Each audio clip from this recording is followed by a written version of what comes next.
Hello YouTube, this is Mahadeva the Thunder Wizard. So I'm going to continue with the reading of my book, Awakening Sleipnir. So this is the 6th installment. It's a pretty decent sized book, and as always, as I'm going through it, I will stop and give any editorial comments that I have. If my thoughts have changed about anything, I'll go ahead and make some comments. These videos really don't seem to get a lot of views, but the people that do view them, apparently some of them are telling me that they really like them, that this is one of their favorite videos that I do, so I'm going to keep doing it. But yeah, not a big view driver, but let's just go ahead and continue. Hope everybody's doing well. I hope everybody had a good, those of you in the States, I hope you had a good 4th of July holiday, and I hope you're all staying safe and there isn't too much craziness going on. Things are good over here. I've been surfing my brains out, which is part of the reason why I'm not making a lot of videos, because I've just been like napping and sleeping and all that. But let's continue, shall we? We'll go ahead and get started again. With the book, let's see, where did I leave off? So I had started reading it's a big chapter. I had started reading the chapter called, what is it? It's really like, wow, it's a really big chapter. I started reading the chapter called, well, I don't remember what it was called. We had just talked about Hengist and Horsa.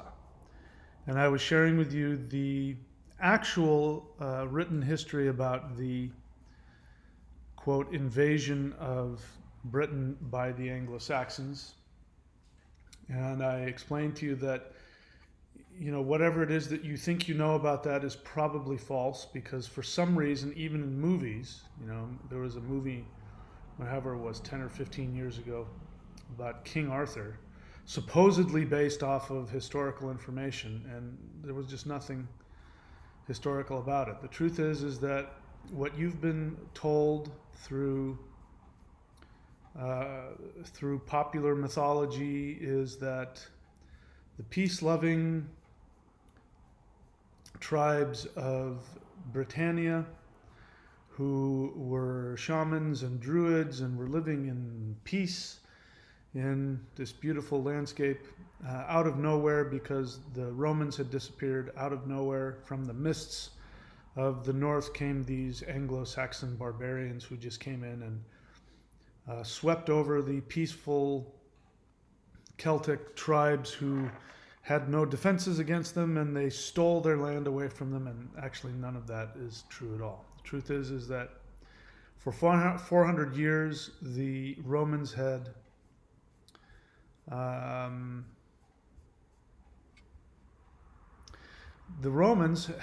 been occupying Britain for 400 years, and they completely wiped out the Druids and wiped out the original shamanic religion of the Celtic Britons.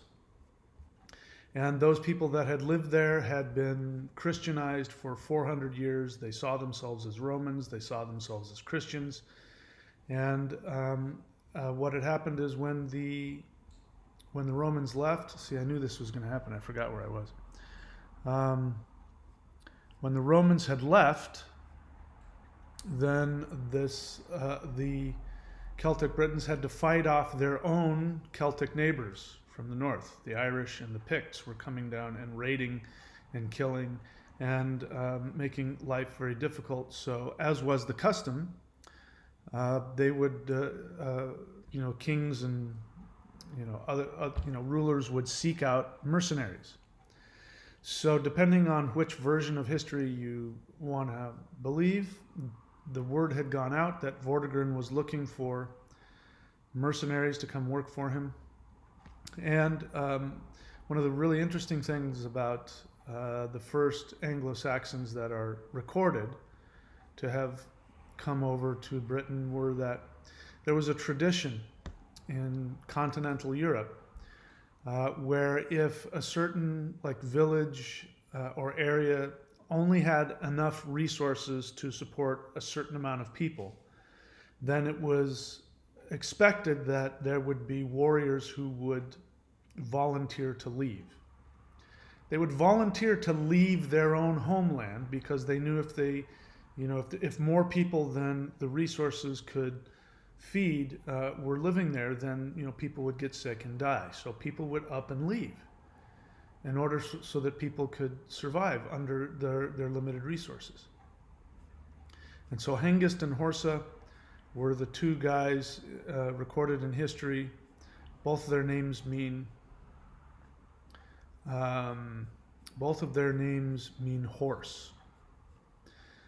And they took some other volunteers that were drawn by lots, and all these guys got into boats and they said goodbye forever to their family, their friends, and they went off, number one, to protect their own people, because if there's too many people living there, people won't survive. And it was also part of their tradition to go out and make a name for themselves as mercenaries. That could mean that they could work for a king or somebody like that and have a good job, and they would be given their own land and all those kinds of things in exchange. Or it might mean that they would be outlaws. It might mean that they were pirates. You really didn't know. But what they wanted was to be able to work for somebody of power and of status. And they also knew going into it that they might be throwing away their culture and their language and their religion and adopting and becoming part of whatever land they were going to be part of. So they went off, and turns out Vortigern, the king of Britain at that time, who was a Romanized Christian, he was looking for mercenaries, and so he hired Hengist and Horsa, and in exchange he offered them land and money and cattle and title. And one of the brothers, I can't remember if it was Hengist or Horsa, but one of them actually married off their daughter to Vortigern. And so now they were part of the British royal family, right? And then what ended up happening is that the other Celtic, British, Romanized elite did not like the idea of these Germanic barbarians in their homeland. So while these Germanic barbarians are off fighting for them and establishing security in their land and extending their territory, when they come back, Vortigern says, "Hey, thanks a lot for coming. We've changed our minds. We'd prefer it that you left." And Hengist and Horsa said, "We can't. You don't understand. We can't do that. You promised us land. We've bled for you. We're not leaving," which started a war. So the British elite got their own, finally, for some reason now, were able to get their own army together. And then they went and pushed the Anglo-Saxons almost off the edge of the continent. They almost got in their ships and left. But by this time, Hengist and Horsa had invited the Celtic nobility for a peace meeting. And because the Celts had shown themselves to be without honor, they didn't honor that peace meeting, and they attacked and slaughtered or did something. Anyway, that started things up again. And anyway, so that's when other people from continental Europe started coming over, when they heard of the betrayal that Vortigern had done. And I surmise that also the knowledge of 400 years of ethnic cleansing, slavery, and all other kinds of abuse had been going on against the tribal Germanic people from the Romans, who launched a lot of their attacks from Britain. I'm sure, my belief is that rage that had been sitting there for 400 years had come to the surface. Sounds kind of familiar, doesn't it? Had come to the surface, and they had had enough, and that's when the real invasion began. But point being is that it's completely different from what you've been told. It wasn't just these bloodthirsty barbarians coming out of nowhere and attacking innocent people and taking away their land. They had been invited there. In fact, Vortigern, halfway through, asked Hengist and Horsa to bring more people. So, for them to flip on them like that was a big deal. So, that was where we left off. Okay, now, the next subchapter. And I'm reading now on page 133 of my PDF version. Ancient ethnic rivalry. Coincidentally, recent linguistic and DNA evidence seems to indicate that the current east-west divide between Celtic and Germanic Britain, between Wales and England, may have been in existence for thousands of years, even before the Romans. Some linguists are proposing that a form of English has been spoken in eastern Britain since the Ice Ages by indigenous Proto-Germanic tribes, and that modern English is actually the ancient base language of the eastern British peoples. Bear in mind, when I wrote this down, I had just uncovered this evidence, now that some years have gone by. Probably, how long has it been? 10 years? Some years have gone by since I've wrote this. I actually don't know how firm this evidence is. It's interesting if it is true, but I'm not married to it being so. But in any case, let's look at it because there is a possibility, so let's continue. All right, so some linguists are proposing that a form of English has been spoken in eastern Britain since the Ice Ages by indigenous Proto-Germanic tribes, and that modern English is actually the ancient base language of the eastern British peoples. According to this theory, Anglo-Saxon English was imposed upon these Proto-Germanic peoples after the Saxon invasions until after the Norman invasion. At this time, the theory states that the population of England reverted to their indigenous Proto-English language base, which was very similar to the West Germanic Frisian languages. According to this theory, during the Ice Ages, before the English Channel filled with seawater, what is now eastern England was part of the traditional Proto-Germanic territory, and after the ice retreated, Celtic invasions from the west conquered the Proto-Germanic tribes who retained their Germanic dialects, which were similar to the continental coastal Frisian languages. So this theory goes on to propose that it was the indigenous Germanic Britons who allied with their continental Saxon cousins and aided the speedy overthrow of the Britons. Presumably, the indigenous Germanic tribes may have been a persecuted ethnic minority, and there may have been ancient memory among the Germanic Britons that eastern Britain was once their ancestral territory. As such, the Saxon invasion would have been seen as a liberation rather than an invasion by many in eastern Britannia. This is a young theory, but it would explain a lot. There's something else interesting to note. So, as I talked much earlier in the book, I talked about the now defunct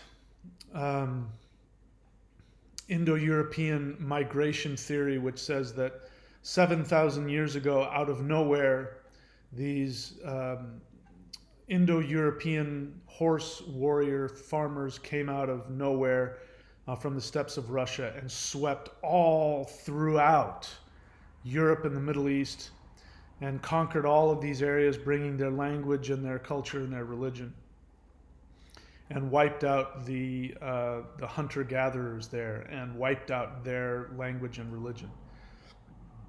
That, of course, is complete nonsense, but people still believe it.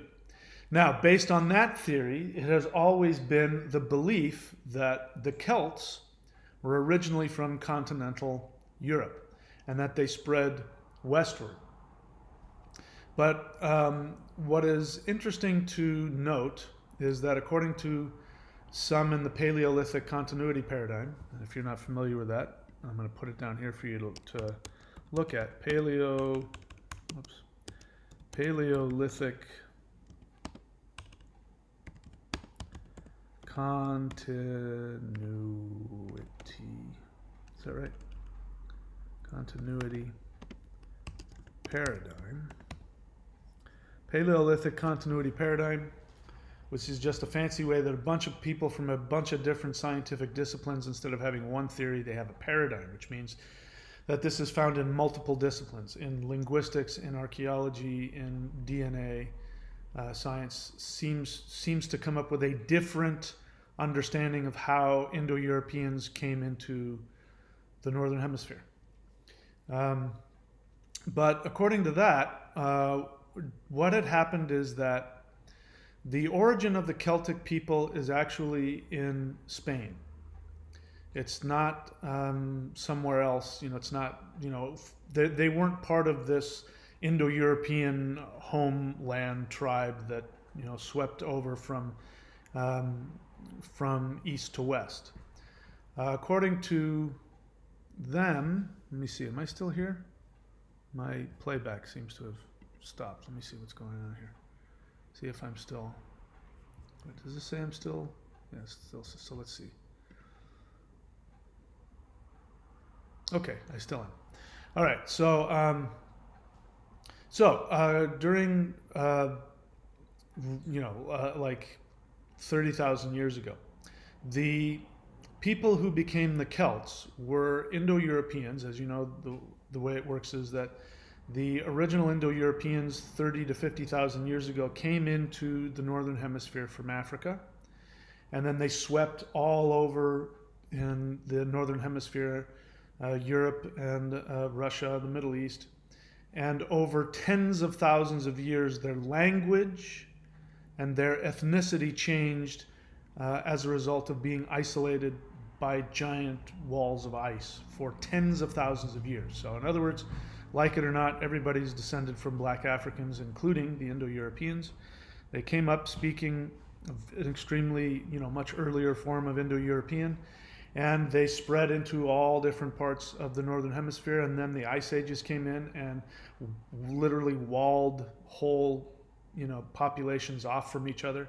And these ice walls stayed for tens of thousands of years. During those tens of thousands of years, the isolation created their specific dialect of Indo-European. Their ethnicity changed because they were,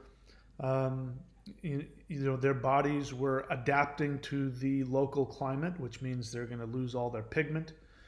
And so that's why, after the end of the ice ages, you have all these different Indo-European speaking people who look different, who have actual different ethnicities. You can test their DNA and they won't even be the same ethnicity anymore, and that's because they've been separated for tens of thousands of years, but their language is going to stay relatively the same.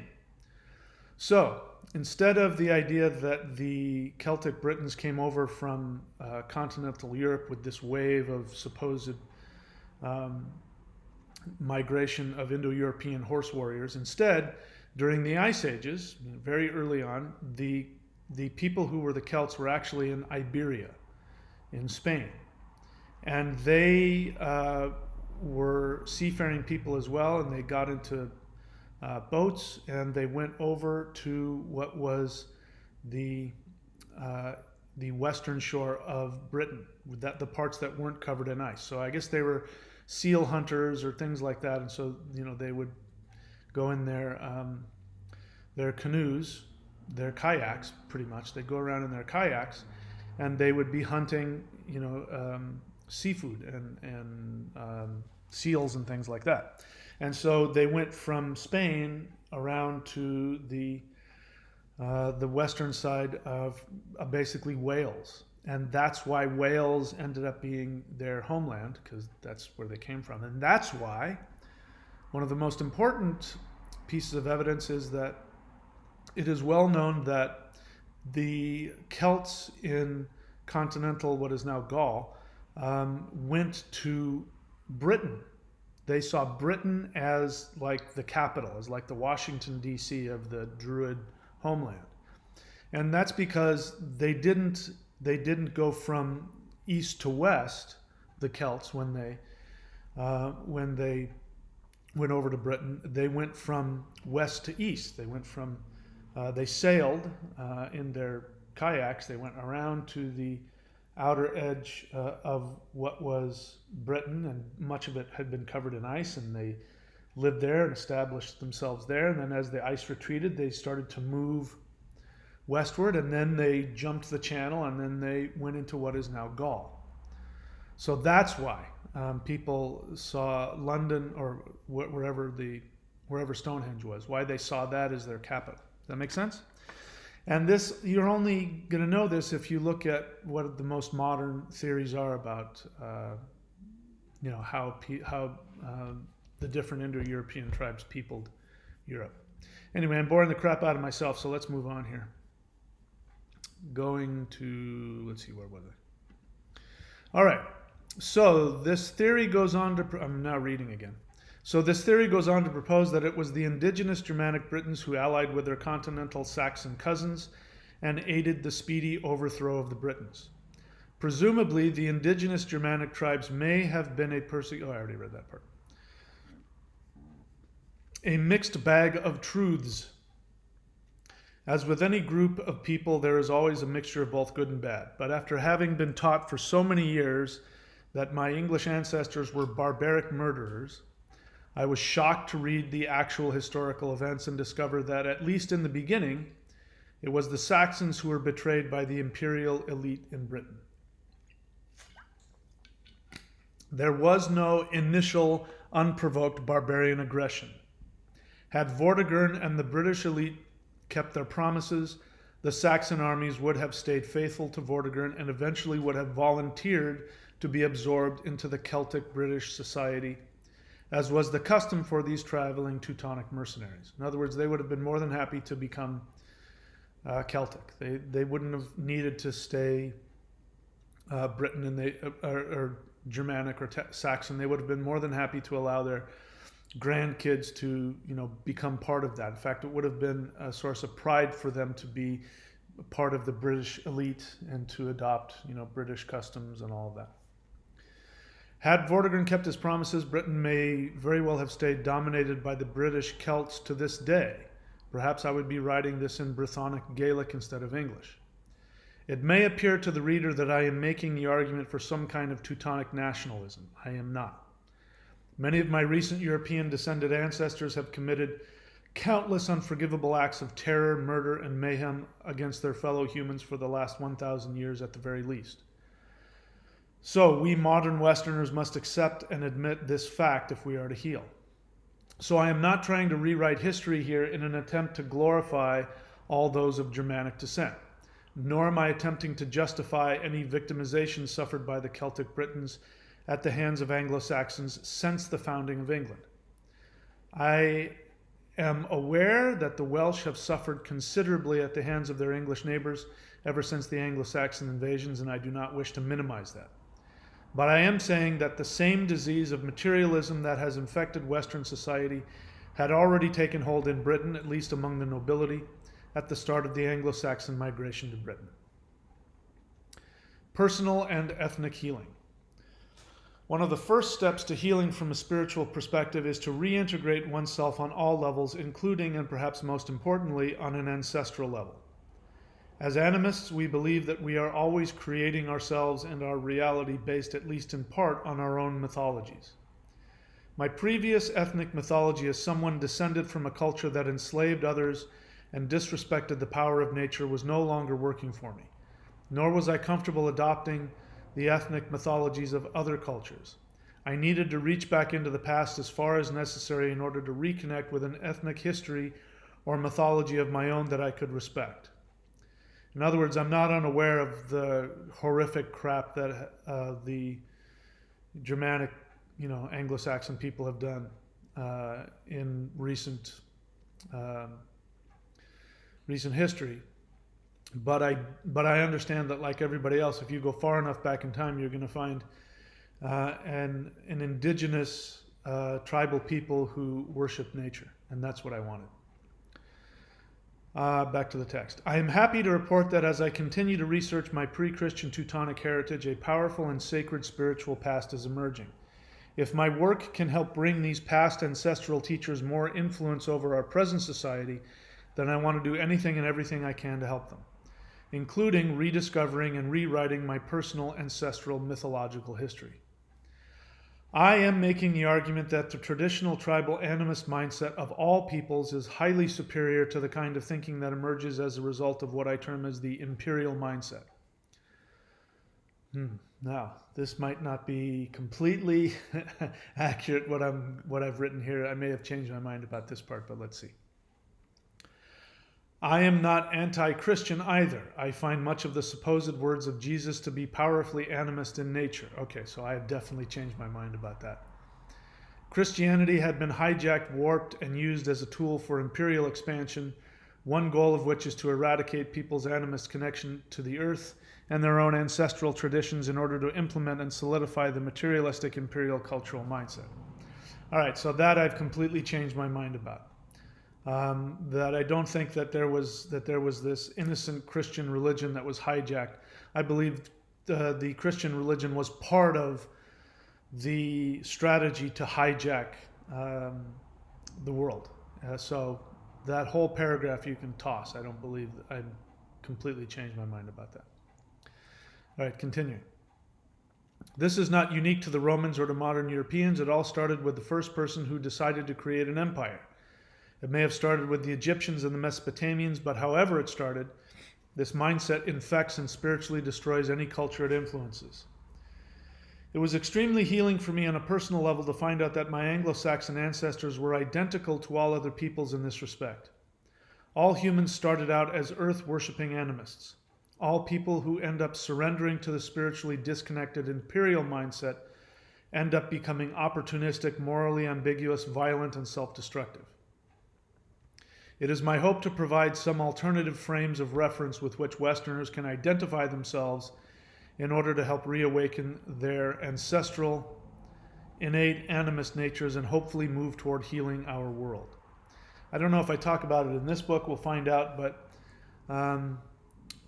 going along with that, I think it's really important for people in the Western world to stop identifying themselves with Native American shamanism. There's a couple of reasons for that.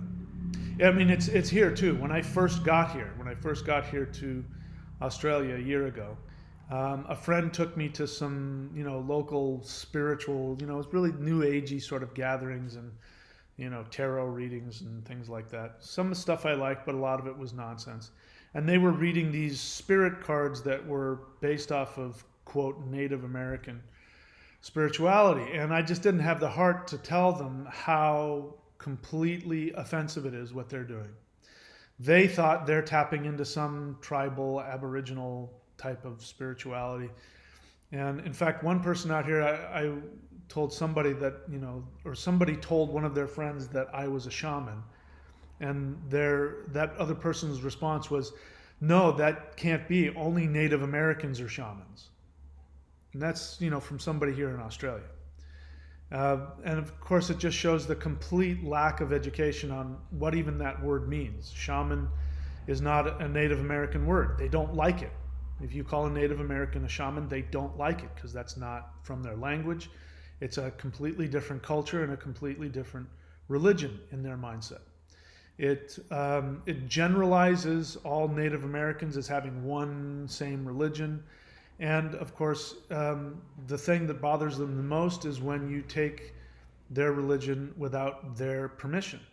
So unless you've trained under a Native American medicine man, or whatever words you want to use, a Native American elder, spiritual elder, who initiates you into their tradition, you running around saying that you practice Native American shamanism or whatever, it's incredibly,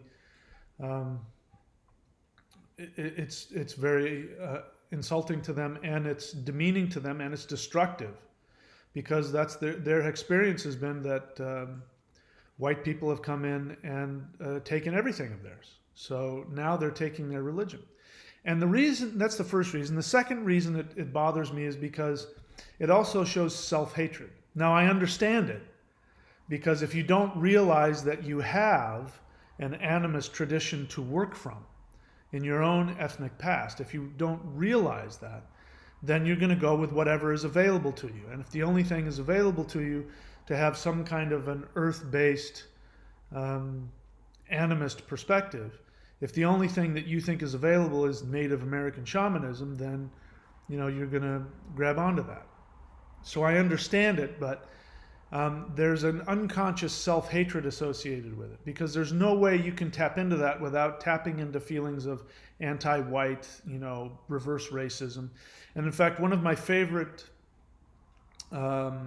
examples of this is the movie Dances with Wolves. Now, I don't know if you've ever seen that, but it was touted when it came out as being very accurate in terms of Native American lifestyle and culture, and very pro Native American and all that. And I went and saw it. And I remember at the end of the movie, if you remember at the end of the movie, the Sioux warrior standing on the edge of the bluff, and he's saying, "I am wind in his hair, and don't you know that Dances with Wolves is my friend?" And it's, I was tearing up and crying and the whole thing.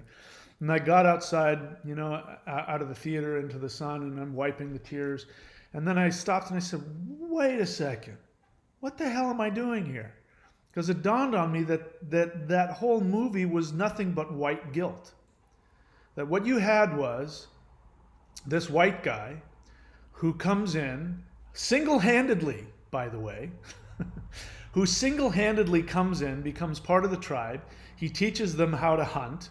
He teaches them how to use guns, and teaches them about the bad white people that are coming, and he acts like the protector of them. I mean, it was so racist to the point that he couldn't even marry, a Sioux woman. He had to marry the only other white woman that was there. It's just so racist. And it comes from, the reason why I was tearing up and crying is because the sentiment behind it is very understandable, in that, people who don't want to see themselves as associated or descended from people who committed racial, genocide and atrocity, they're going to want to say, "I'm not like them. I'm different. I'm not like those other bad white people," which is basically what that movie was about. The bottom line of that movie was, not all white people are bad. See, this one's good. And not only that, he's so amazing. He's the hero. He saved you guys.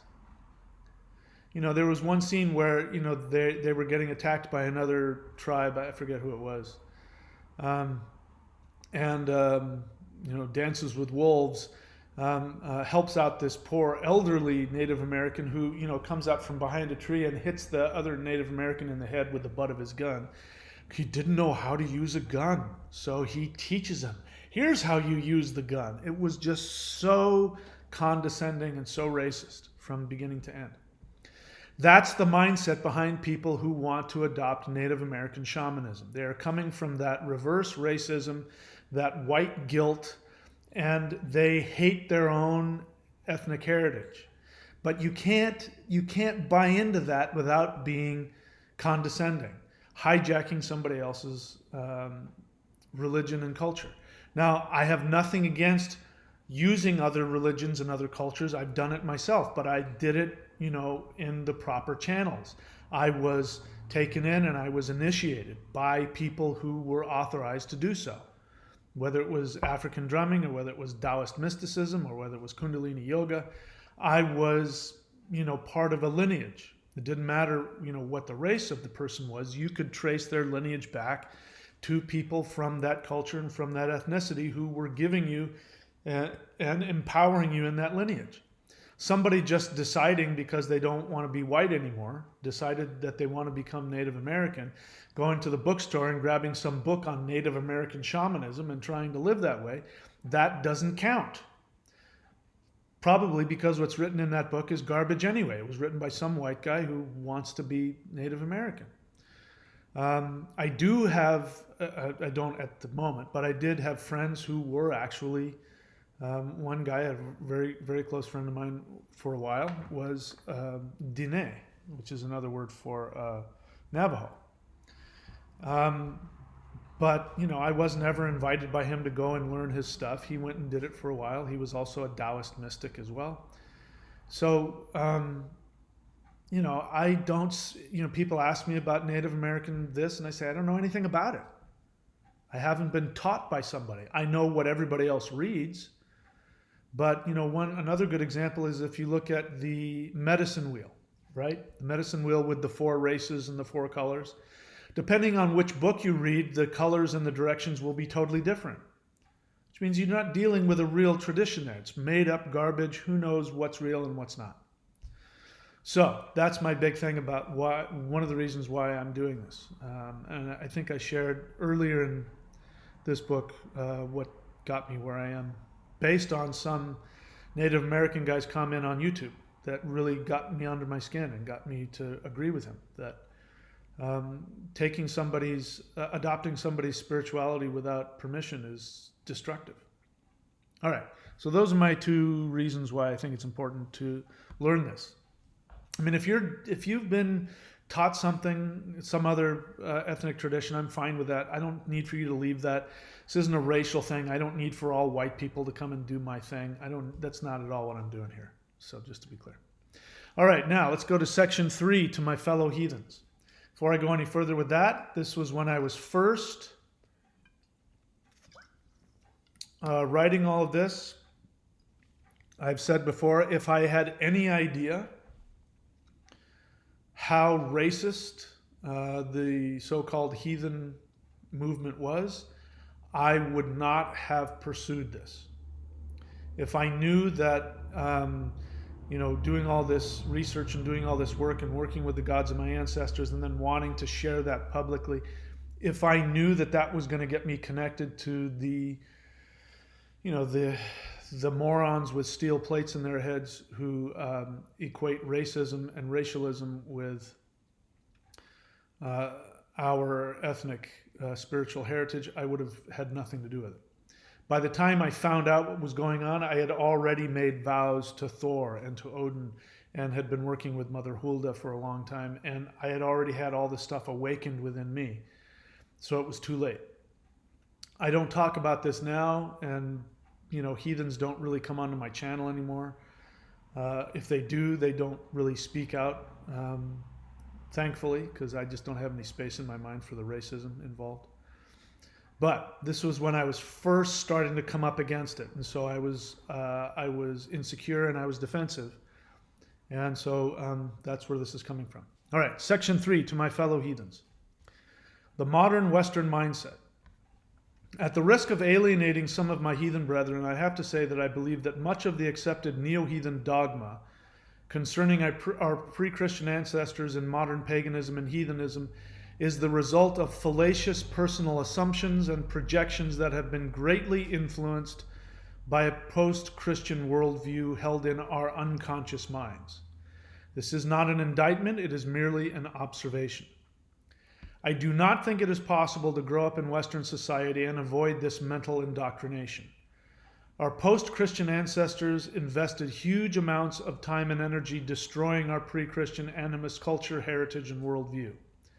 In my estimation, Christian missionaries were probably 98% effective, why not say 100%, in restructuring our modern Western thought patterns away from the ancestral animist mindset.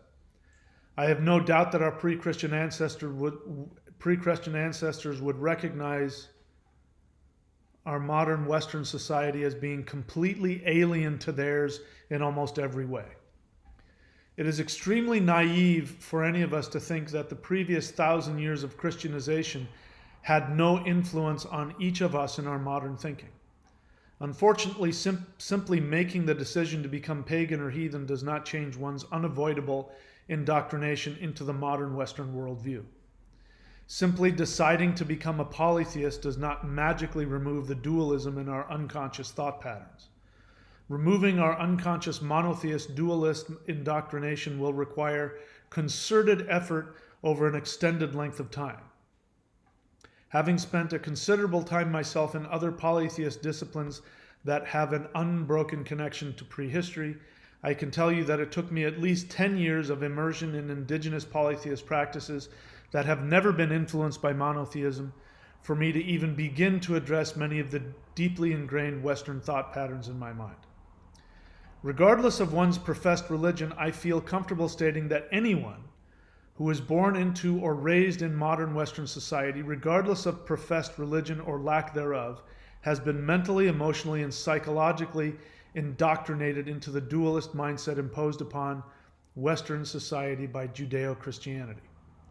All right, so let me stop here for a second, because I'm thinking about, again, when I first started getting into this and I started looking into all the existing things. Bear in mind, here's where I came from. I came from Christianity, hardcore born-again Christianity, walked away from that, and then went straight into being initiated into a hardcore, secret, Taoist, mystical sect. So I went straight into the deep end, and it was a huge, like, talk about having your mind pulled apart and restructured. It was very frightening. And it was frightening because I had been taught that all of the experiences that I was having were demonic because Jesus wasn't involved. And the total shift in thinking was unbelievable. And then I went from that to Kundalini yoga and Hindu mindset, which anyway. And then I went into straight into African polytheist drumming and learning from that. So that I was immersed in that for, I don't know how long it had been, decades. Before then I started coming back and looking into my ancient heathen ancestry. And so you can imagine my shock as I run into, there's other people doing this. They call themselves heathens. They call themselves pagans. And I go in there expecting them to have had the same kind of restructuring of their mind that I had. And I found that that wasn't what was happening at all. That to a large extent, what I saw were people that were taking their dualist Christian mindset and just simply pasting pre-Christian, Viking polytheism on top of that. So much so that they thought that Loki was the devil. So much so that they couldn't tolerate the thought of the gods not physically existing somewhere. That the idea of deities and holographic deities, that was completely alien to them. So much so that they were, really against the whole idea. And you weren't a real heathen if you didn't see that Odin was sitting there stroking his beard somewhere, on the clouds. And that if you didn't see it from a racialist perspective, and if you didn't hate Loki, if you weren't part of all that, then you weren't heathen and you didn't know what you were talking about. And so what I saw was a bunch of Christians who just didn't know how to restructure their thought patterns to know what our pre-Christian polytheist ancestors felt and believed. So this is where all this is coming from. It seems strange now because I've been teaching for so long and I haven't even been thinking along these lines in such a long time that, it's reminding me of, this was a difficult transition for me. I almost walked away in the beginning because it was just so disgusting to me. And anyway, let's keep going. Our medicine, education system, sciences, economy, everything in our modern culture was created in post-Christian times. Everything connected to our pre-Christian culture was viewed as being primitive, unevolved, and unnecessary by the intelligentsia and political powers of medieval Europe. Whether we are conscious of it or not, we continue to hold on to and promote these values in our modern society. Our entire Western educational system is based upon the medieval Christian one. The idea of being a rational person of science is based in the medieval search to eradicate any and all connections to our superstitious, ancestral, traditional European pagan and heathen culture and religion. Ironically enough, I'm a person of science, as you know. I believe that the world is round. I believe in global warming. I believe in science. And I think it is imperative that we do believe in science if we're going to be successful in our spiritual searching. But that same educational structure that, I keep telling people to go and get a college education if they can, because it's really important to be able to think critically and understand how the world works and understand things like politics. In order to understand politics, you have to understand religion. You have to understand geography. There's so many people out there that don't understand that there are multiple different ethnicities and sects within Islam, for example. And so to be able to target the ones that are out there, doing the suicide bombing and all the other stuff, to understand that, and to understand that when you're talking about one part of the world and a completely different part of the world where they speak a completely different language and they both call themselves Muslim, that you need to understand the differences there. And you need to understand the different countries in the world and all of that. And you can't understand what's going on in the world and in politics unless you've got an education. So So it's ironic that I'm touting people to get educated, but at the same time, it is the mindset that goes into creating the educational system was first Christian, and it was designed to get people disconnected from superstition, which meant earth religions. So when it comes to things like that, then I will look at the academic viewpoint and I'll show you the holes in that, which I do on a frequent basis. All right, let's continue. The idea of being a rational person of science is based in the medieval search to eradicate any and all connections to our superstitious, ancestral, traditional European pagan and heathen culture and religion. As ancient pagan and heathen societies were going through the long process of being conquered or absorbed into the Roman Empire, they had to distance themselves on all levels, emotionally, mentally, linguistically, and religiously, from all things polytheist and animist, or they would be ostracized and unable to survive politically and financially in the medieval world. Or physically, you might be put to death if you were seen as being a witch. This created a sentiment of outright derision and hatred of the mystical, the sacred, the unexplained. This is why the modern word weird has negative, even frightening connotations, whereas the original meaning of weird was one of power and wonder. Based on my own experience and subsequent interactions with Westerners since my lengthy and continued transformation, this opinion that Westerners are disconnected from their ancestral mindset has not decreased in me in the slightest.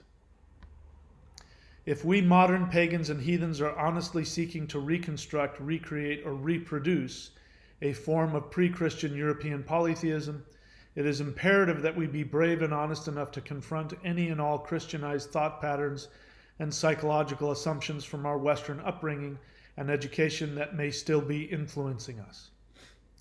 This includes not only any obvious Judeo-Christian thought patterns, but in the case of many neo-pagans and neo-heathens, the tendency to base our polytheism out of reactionism against Christianity. So again, ironically, part of it comes from trying so hard to distance yourself from Christianity that a lot of times people will distance themselves from their own heritage. Case in point, a lot of people think that Snorri Sturluson was Christian, therefore his myths are Christianized. And some people say that Ragnarok is a Christianization of Germanic mythology. And so even then, people aren't seeing things clearly. Just because we're talking about two myths of apocalypse doesn't mean that they're coming from the same root. Again, there's some people that say that even Loki didn't even exist until Christianity because they needed a devil. This is just a hyper reactionism against Christianity that's blinding their ability to see what's there. And again, these same people aren't going, well, let's look at other Indo-European mythology and see if of what lines up. Because then you would find that Loki lines up with Rahu. You would find out that there is precedent in actual traditional Indo-European polytheism where it lines up. So anyway, back to the text. So this includes not only obvious Judeo-Christian thought patterns, but in the case of many neo-pagans and neo-heathens, the tendency to base our polytheism out of reactionism against Christianity. In my experience, these are just two sides of the same coin. The knee-jerk reaction to badmouth Jesus in order to justify our heathen beliefs is no different than the Christian knee-jerk reaction to demonize Odin in favor of Jesus. I realize now I've been doing a lot of bad-mouthing of Jesus, so you can take that last paragraph with a grain of salt. Let's go further. The need for many neophytes in paganism to base their pagan or heathen faith this is interesting because this is just everything I've done now. Bear in mind, I have changed my viewpoint since this. But it's there, so I'm going to read it. The need for many neophytes in paganism to base their pagan or heathen faith on destroying the worship of Jesus has its roots in the effects of Christianized thinking imposed upon us by our culture that invalidates all other deities and religions except the one true faith. These kinds of thoughts did not exist in pre-Christian times. So I lost my train of thought here. There was something I wanted to say. So this is where Satanism comes in. I think Satanism is quite ridiculous. I find it laughable. Because it's exactly what I'm talking about here. What it is it's a reactionism against Christianity, but it's based on an unconscious belief in it. So the only way that you can have a devil is if you first believe in Jesus. If you don't believe in Jesus, then there's no need to believe in a devil. And that's why Loki isn't the devil. Loki is actually working for us, not against us. Loki is not the enemy. But unless you believe in that, then you're going to take that with you. So people come into wanting to become pagan or heathen, and they become violently anti-Christian. But what they haven't done is they didn't do what I did, which is they spent a lot of time really looking at their Christianized unconscious beliefs. And so to work through that and to see things from a true polytheist perspective, at this point in my writing, I wasn't, I was able to tolerate the thought of there being, an original, non-dualist Jesus. I've since come to the belief that there wasn't. At that time, I was open to the idea, but, now, of course, I've done more research and come to realize that Jesus comes from the whole need to create a dualist empire. Anyway, let's continue. There are a lot of very powerful teachings within the original. Okay, God, Jesus, I can't believe I've just totally turned the corner on this, but I'll read it. There are a lot of very powerful teachings within the original Gnostic faiths. As I stated in my first book, The Thunder Wizard Path, I believe that if the Emperor Constantine had not started the process of legalizing and mandating the literal interpretation of Christianity, Jesus and many other mystery religion messiahs would have been absorbed into the greater pantheons of traditional European polytheism, just as Buddha was absorbed into Hinduism and later forgotten, except outside of India. Now, I don't think that way now. It's possible. If Constantine had not started the legalizing of it, and if polytheism was permitted within the Roman Empire, it could be possible. However, Christianity, even Gnosticism, is not tolerant of other religions.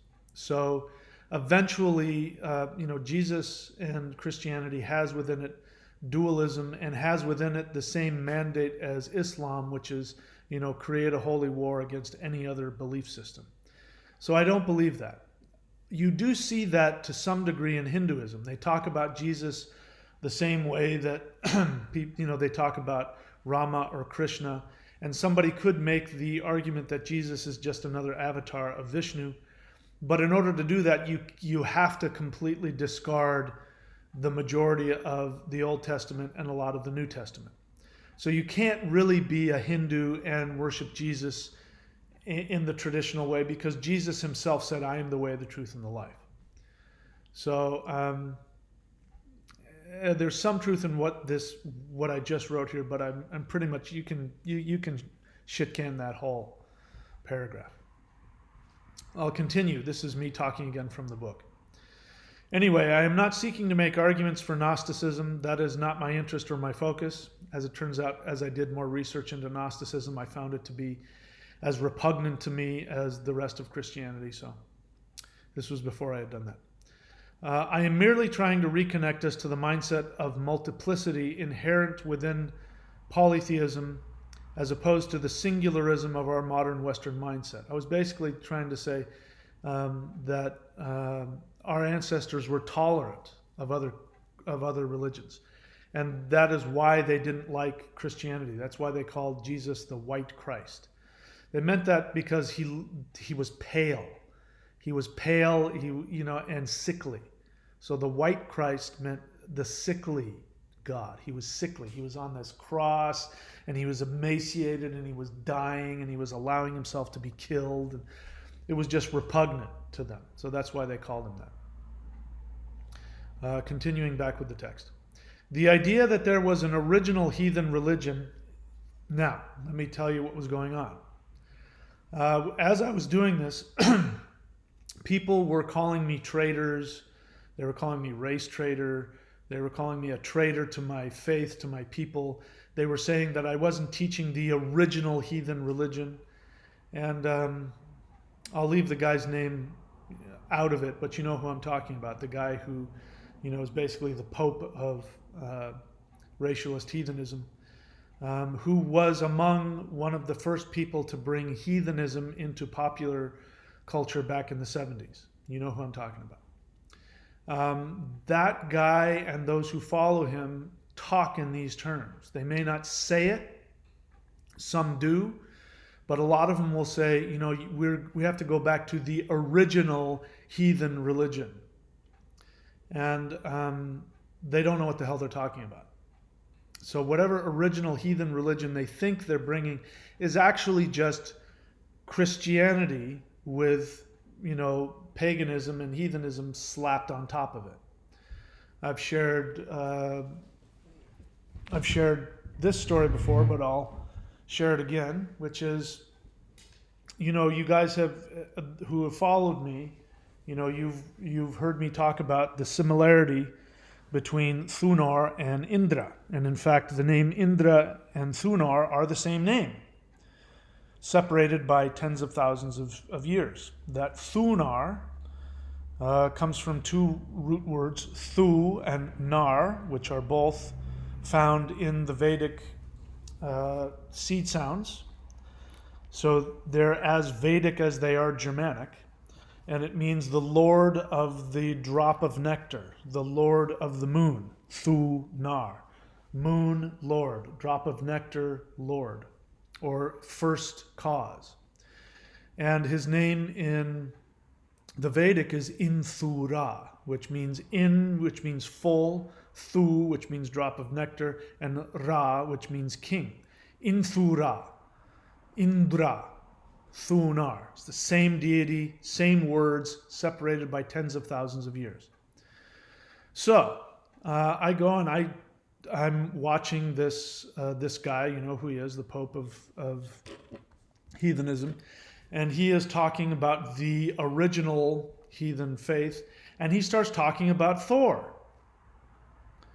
And he starts describing Thor as this bull in a china shop, this guy who doesn't think things through, who just reacts from his impatience and his anger, and he's like trying to be sort of self-effacing about Thor. And I'm listening to it and I am fuming at what I'm hearing. Because he is completely, totally not understanding even his own lore that he venerates. And if you read the lore about Thor, you find that he is not this bull in a china shop. He is not this mindless thug. That there is, mythologies where he's spending all night out thinking the wisest dwarf in existence. So the lay of all wise. He spends all night talking with a dwarf and keeping him up so that he'll turn to stone. This is not some impatient idiot. He's talking about the nature of the universe, and there's other, aspects of wealth. Thunar is a god of the mind. He is absolutely about consciousness and awareness and taking action based on consciousness and awareness. So me listening to this Pope of heathenism talk, about Thor in this completely uneducated way infuriated me. So this was like right around this time as I'm writing this. So this is why I was so against all of these things that I was running into. I don't think about these things now because I don't spend any time talking with heathens or interacting, and they don't come onto my channel, and I like it that way. Or if they are, they're keeping all that garbage to themselves, and or they might be that, there are plenty of heathens out there that aren't racist and stupid. So I'm not against that either. I just don't like the word. By the way, the words heathen and pagan are derogatory. The word pagan is the word that the Christians used, and probably pre-Christian people did also. It's the word used for basically rednecks. It means farmer. And it means the people who didn't live in Rome, who lived out on the, out in the country, the pagans. They were superstitious, they were uneducated, and it was the pagans that would have been holding on to the superstitious polytheist beliefs while all of the people in Rome were turning to Christianity. And they say, oh yeah, those pagans. It's more than just belief in the gods. It means those stupid, uneducated rednecks. That's what it means. Same thing with heathen, because heath means the same thing. Out here, they still, in Australia, we don't use the word heath in America. But out here they use it, and it means basically in the bush, out in the, the heath. It means out in the bush, out in the, the trees and the bushes and the, all of that. So the heathens were the people that lived out in the middle of the bush. They lived out in the middle of nowhere. They were farmers. They were uneducated. They were superstitious. They still did rituals to Odin and Thor and those heathens. It's a derogatory term. It's another reason why I don't use it. And I find it, ironic and coincidental that the people whom I find to be uneducated about their own traditions, they think because they've picked up the lore and they're reading the myths that they know something about pre-Christian polytheism in Europe. And I don't think that they are. I remember me doing what I do now, which is trying to find the roots of my ethnic religion, and I'm going back as far as I can, which takes me to the only existing Indo-European polytheist religion in existence that has survived, which is Hinduism. That's a big statement. Let me say that again. The only surviving Indo-European religion that has not fallen away from use is the Hindu religion. All other Indo-European religions all over the world are gone. It's a big deal. So to say that you want to know the religion of your ancestors and you're not willing to go and research Vedic polytheism and Hindu polytheism shows a complete lack of true desire to learn what you say you want to learn. It means you're doing it for some other reason other than that.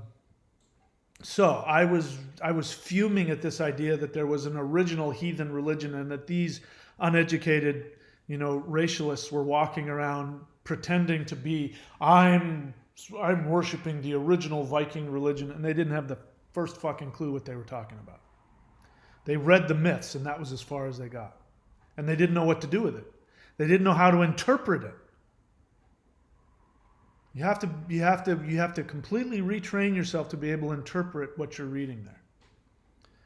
So I didn't even touch the myths until I had retrained my thinking in Taoist mythology and Hindu mythology and African mythology for decades before I even began looking at it. And when I did, I went, oh, these guys are doing the same thing. He's talking about Qigong right here. As I'm reading about Thor, all of the symbolism about Thor, they're teaching you how to do Qigong. And unless you know that, you wonder why does he wear a belt? Why does the belt give him twice the power? If you know anything about Qigong, you know what that means immediately. All right, so let's keep going. The idea that there was an original heathen religion is totally antithetical to all traditional Indo-European polytheist cultures. The idea that someone's experience of Odin can somehow be wrong is a Christian idea. This was not the mindset of our polytheist ancestors. What was happening is that people were telling me that. I was talking about Odin and they were telling me that I was wrong. That's why I wrote that. Racialism versus ancestralism. Some of the obvious inaccuracies in some forms of neo-paganism and neo-heathenism I have already addressed, namely the racialist agenda. I don't think I need to elaborate further my already numerous arguments against the idea that our pre-Christian Germanic ancestors were racially motivated in any way. I have already showed some of the scientific evidence against racialism among the Teutonic tribes. But from a religious and mythological perspective, there is also zero evidential data for any kind of racial agenda whatsoever in the mythological lore of the Teutons. I challenge anyone to show conclusive reference to race in the mythological lore. It is just not there. So there is also no spiritual justification for basing Teutonic spirituality on ethnicity. Just recently, I was, in this series, somebody said, oh, they use the myth of the ash and the elm. And so there's a myth about Odin breathing life into the ash tree and the elm tree, which were the first humans. It's what it is. It's the first humans. It's the creation of humans. That's what that myth is about. It doesn't mean the creation of humans in Northern Europe. It means the creation of humans, period. In terms of ancestralism and genetics in light of the Paleolithic continuity paradigm, it is just plain silly to ascribe any genetic continuity among any of the Indo-European cultures or ethnicities. Our Indo-European language and religion is older than any recent racial and genetic adaptations we may currently possess. In other words, we all showed up here speaking, or our ancestors showed up here speaking Proto-Indo-European, and they were Africans. And over tens of thousands of years, after having been isolated in walls of ice, living through the ice ages, we lost our pigment in order to be able to absorb vitamin D and survive. Bottom line, end of story. That's why I am white, and that's why other people have darker skin. That's it. But my language, which is English, which is descended from Indo-European, is, guess what? An African language. Linguists know this about every other language. They have no problem talking about Asian languages coming from Africa. They have no problem talking about any other language anywhere in the world coming from Africa. But for some reason, they can't stomach the idea that Indo-European languages came from Africa. Do you see the racism in it? It's just so obvious. It's just so obvious. Anyway, for those who have been initiated into any traditional polytheist spiritual practice that has an unbroken connection to its prehistory, including Indo-European Vedic practices, you know that it is the act of initiation into spiritual lineage, not racial homogeneity, that gives one the right to claim ancestry in any spiritual tradition. This would have also been true with the pre-Christian Germanic tribes. Once a child reached adulthood, especially men, they would have undergone some kind of spiritual or martial rite of passage before being accepted as full-fledged members of the tribe. According to the Roman historian Tacitus, quote, "In every Germanic household, the children, naked and filthy, grow up with those stout frames and limbs with which we so admire. Every mother suckles her own offspring and never entrusts it to servants and nurses. The master, freeborn child, is not distinguished from the slave, indentured servant child, by being brought up with greater delicacy. Both live amid the same flocks and lie on the same ground till the freeborn are distinguished by age and recognized by merit." So this is coming from Tacitus. So Tacitus is a Roman, so he's coming here talking about, the reason he quotes this is because this would be completely different in Roman society than in Germanic society. So in Germanic society, first we need to know that the so-called the slaves, it's not the same as Roman slavery. The slaves in Germanic society would have been other Germanic people of probably the same tribe whose parents had ended up losing some kind of a bet because they were gamblers. They liked to gamble. And so some of them were so addicted to gambling that even if it meant, trying to win back whatever it was they had gambled, they would gamble away their freedom. And if they lost that bet, they would have to go into slavery, which meant they became an indentured servant. Didn't necessarily meant that they ran around in chains. They might have even, kept where they lived. But they would have been somebody there, if some other tribal chieftain, had a larger estate or whatever, they would have been on the estate. But they would have been seen as part of society. They just would have given up their freedom to work it off. So they would have just, basically built farms and put in fence posts and, whatever it is that they did in indentured servitude. So those kids and the kids of the head of the tribe, those kids would all be together. They'd sleep in the same pens. They'd do all the things together. So he's saying that there isn't any difference. That what distinguished them was when they got to a certain age, they then would be recognized by merit, which means that when they got to go through the stages of manhood, they would have to prove themselves in order to be part of society. Otherwise, they would be no different than the indentured servitude class. So it had nothing to do with anything having to do with race. It had to do with earning your way into society. And that would have been true with anybody. Anybody coming through there, regardless of what ethnicity they were, if they had decided to live there or had become indentured servants even or whatever else, they would have been able to earn their freedom through merit, through acts of valor. This is what their whole society was based on. Back to the text. In other words, even if a child is the son of the master of the house, he is viewed as a servant until he proves his worthiness through noble actions. We may assume from this that if a chief's biological son were to fail to pass the test of manhood, he would be forever treated as an indentured servant regardless of his ethnic pedigree. This makes perfect sense for someone living in a traditional tribal lifestyle where bravery in battle is essential for the survival of the tribe. We may assume that Tacitus, being a foreign guest, was not necessarily privy to any sacred tribal rituals of manhood. In any case, Tacitus makes it clear that membership in the household and the tribe for the Germanic tribes was dependent upon the actions and the character of the individual, not on any racial or even familial ties. Inclusion into the tribe was based solely on one's actions. All right, let's continue. Before we go any further, I'm thinking about other, even earlier, we're going much farther back in time.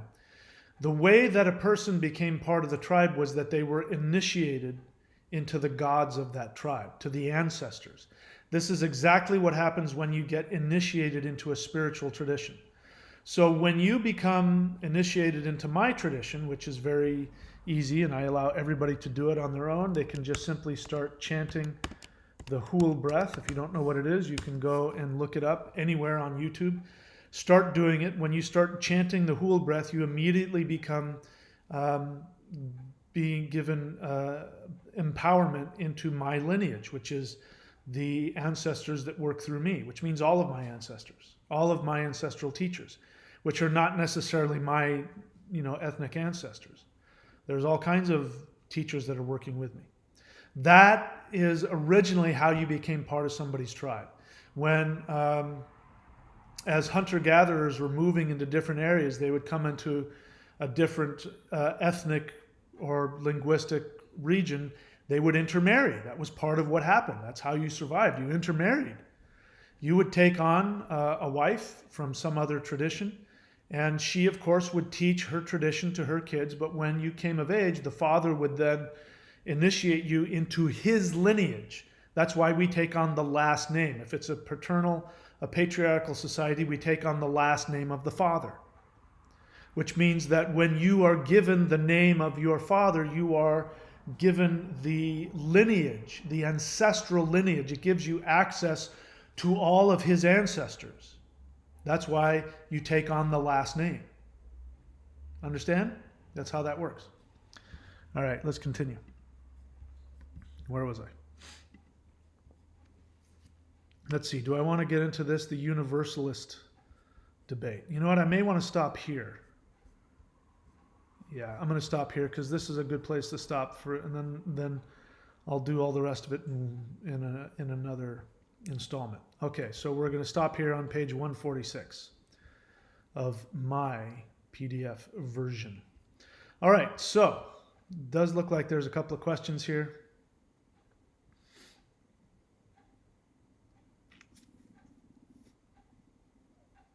All right, George Lagum says, question. Many times in videos you said meditate on that. Maybe it's a silly question, but how do you meditate on something specific? I don't remember when I said that, and I don't remember why I said it, but I suppose there are many ways to do it. You know, if you have a mantra discipline, which is what I teach, I recommend that people get a Vedic reading from either me or one of my apprentices at astrology.thunderwizard.com, because I give you a mantra based on your astrology. There are some mantras that you can do that are all-purpose, like the Om Namah Shivaya mantra or the Gayatri mantra. Those are all, anybody can do them and will benefit from them. But if you really want to find out what you need to do, the vibration you need to set into your unconscious mind, it's good to get a mantra from a trained Vedic astrologer. So if you're doing one of those, you're doing your mantra, you can be thinking about whatever it was I said. Meditate on this. You can think about it. You can close your eyes and breathe long and deep and meditate on it. Or you can just simply, go on your walks and think about, really think deeply and ruminate on what it was that I said. Again, I don't remember what it was that I was talking about, but those are ways that I can think of to do it. When you're doing your Qigong, if you do Qigong, if you're doing your Tai Chi, you can be thinking about it. These are ways to get the body and the energy body and the breath working together, literally get it into you. My African drum teacher used to say, you have to listen with your blood. When you had to learn how to do some of the really complicated rhythms, you had to sit and listen to all of the rhythms talking to each other. You couldn't just pick it out and do it. Very complicated stuff. Much more complicated than your average, Western song you listen to on the radio. And they would even say, just because I'm a drum master doesn't mean I know this person's or this particular village's rhythm. I have to sit and listen to it for a long time to know how to come in. And they'd sit and they'd put their drum in front of them and they'd listen. And they would sit and listen for a very long time before they knew how to come in. Then they would come in. So yeah, this is a kind of meditation. You meditate with your blood. Really take it deep within you. If I say meditate on that, take it deep into your blood, into your being. Not just think about it. And just meditate on what I just said there. What does it mean to listen with your blood? What does that mean? Meditate on that. There you go. There's another one. All right, let's see. This isn't a question. Okay, that's not a question. All right, so I don't see any questions here. So since you know the drill, if there aren't any questions, there's only 8 of you online. So there's not a whole lot of people out there. Again, not a lot of people like this for some reason. But if you want to get something out of my channel, the best way to do it is to read my books and do the practices. Listening to me talk about, aliens and all that other stuff, it gets views, but is it really what this channel's about? So, lockdown.thunderwizard.com is still going on. $3,214 worth of savings. I'm giving away all of my video teachings and all of the certifications. I'm giving it away. $3,214 worth. Giving it away. And the only thing that you're paying for is 5 services that are done with me over Skype that we do in, usually we'll get them done in 2-hour-long sessions. So that's really what you're paying for. Unbelievable, go and check that out. Thunderwizard.com is the subscription site. So there are multiple subscription levels, and at each level, you get access to videos and specific techniques that I do not teach on this channel. And so if you really want to support this channel, that's one of the best ways to do it, because those subscriptions keep me coming on and keeping the channel going. So the lowest level, which is $25 a month, you can get access to the enormous Shamanism Mastery course. That's, I don't even know how many hundreds or thousands of hours you get on that stuff you don't get on this channel. And if you don't like it after the first month, you can unsubscribe. You haven't lost anything. And then courses.thunderwizard.com, most of which are here in lockdown, but some things aren't like my books and DVDs. Subscribe, hit the bell button, and you'll be notified whenever I upload a video. So, yeah, I haven't been on the channel much lately. Part of it is because I've been surfing my brains out and I've been really tired. And part of it is because, I'm really, I was pushing really hard to get the channel to start moving. It doesn't seem to be moving. One person came up and said, how come there aren't any more subscribers? What the heck's going on? Is it like he's intimating that there's some conspiracy to keep my channel from growing. But in any case, I'm going to continue to come back. I'm going to be talking about how to do rituals. We'll be talking more about rituals and the different kinds of rituals, and really talking about the core essence of what shamanism is.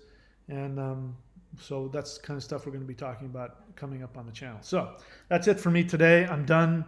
I'm going to go and eat because I'm hungry. Hope you're all doing well. Stay safe, stay healthy, and I'll talk to you guys next time. I think one more live reading and then I'll be done with this book, and then we'll continue through all of my books. All right, talk to you guys later.